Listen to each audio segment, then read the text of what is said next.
part of the industry, right? So they kept saying lingo like, you're going to be a star, you're going to be a star. They tried to sell that stardom to me, right? And so I'm like, fine. I'm like, I want to make some money on the side. So I did some shoots and like, I wasn't really booking stuff, right? Where are we going with this? Where are you going with this one, bro? I'm scared. I'm not booking a lot of things today. You need to build your book. You need to go build your, you need to have more photos, right? I'm like, it's fine. Like I'll take some photos and I'm wearing, and they're like, you need to have a professional photographer, right? So then they send me to this book creator or whatever.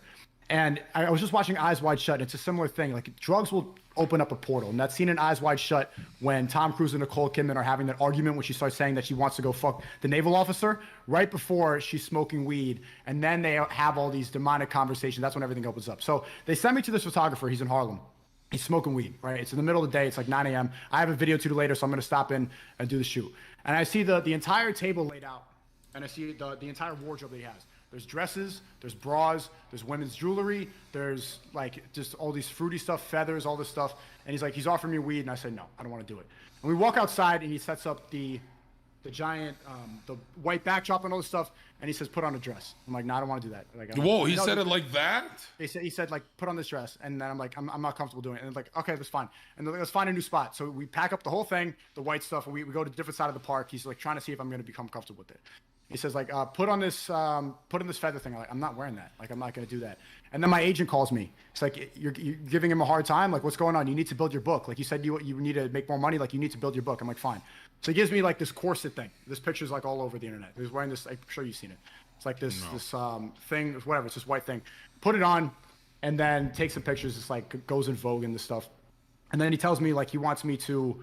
He's like, okay, now let's do this. Let's do the bra. It's like it's just expression. They're like, I'm not going to do that. I'm not going to wear that. And then just ends the shoot. And then the shoot's over. None of the photos really, like it didn't help. I didn't book anything from it. But if you think about it, that entire process was a test from the industry. They were trying to break you down. They're trying to see how far they could take you. They're trying to see, can I make this guy, am I going to be able to own him? Can I get him high? Can I let him wear whatever we want, and then we'll book. So basically, they control all the bookings. They have the contacts with all the biggest ones. I got some. I walked for Burberry, did Nike, did all this stuff, right? They have all the connections, and they wanted to see if I was going to be able to go as far as they wanted me to go.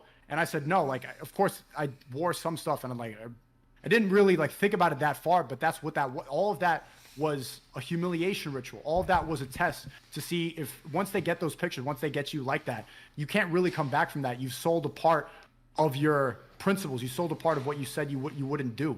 You've done something for money that beforehand you would have never even conceptualized. But they make you think. They sell you a dream like you're going to be a star. They try to give you weed afterwards. Like after the shoot, right after I can talk about this now. After the Burberry shoot, I don't want to name drop this guy. But one of the leading fashion designers in the industry, right? He's name dropped in all these rap songs. They do a party afterwards. I'm not invited, but they're about like a third of the models, right? And this guy's bisexual, just like all the other guys. And they're doing drugs. There was some weird stuff like in the other rooms. I don't want to speak too much about it, but after the fashion show, pretty much like that becomes an orgy, and a lot of people. That's when the fashion designers can engage in what they can use the models as they please, and not just the girls, but the guys too. So, and I've heard this guy's name like dropped in a lot of, but yeah, I'll leave it at that. Yeah, no, it's crazy because people are gonna expect me to roast you and stuff, but I had the exact same experience, fitness modeling, and when I was working, I had to get parts, and it was some movie, TV parts would be like, you're either a bouncer or a criminal. You think you can do that? And I'm like, oh, fuck. I'm both of those in real life. But I wouldn't tell them, right? It was fucking weird. But yeah, it was like in jeans, topless. I'm like, why the fuck's this scene taking so fucking long? This is like a tryout. What's that called? An audition, bro. And then I realized, oh, he's not even just, like ogling me when I was steroided up and shit. He's seeing how much conversation he can have in a casual tone with me and for how long. So if I sat there like without a shirt, right, and had this long conversation with him casually for 20 minutes, 40 minutes, then they stop becoming your whatever, they become your friend. Mm-hmm. But I was a very aggressive cold kid, so I'd be like, hurry the fuck up with this.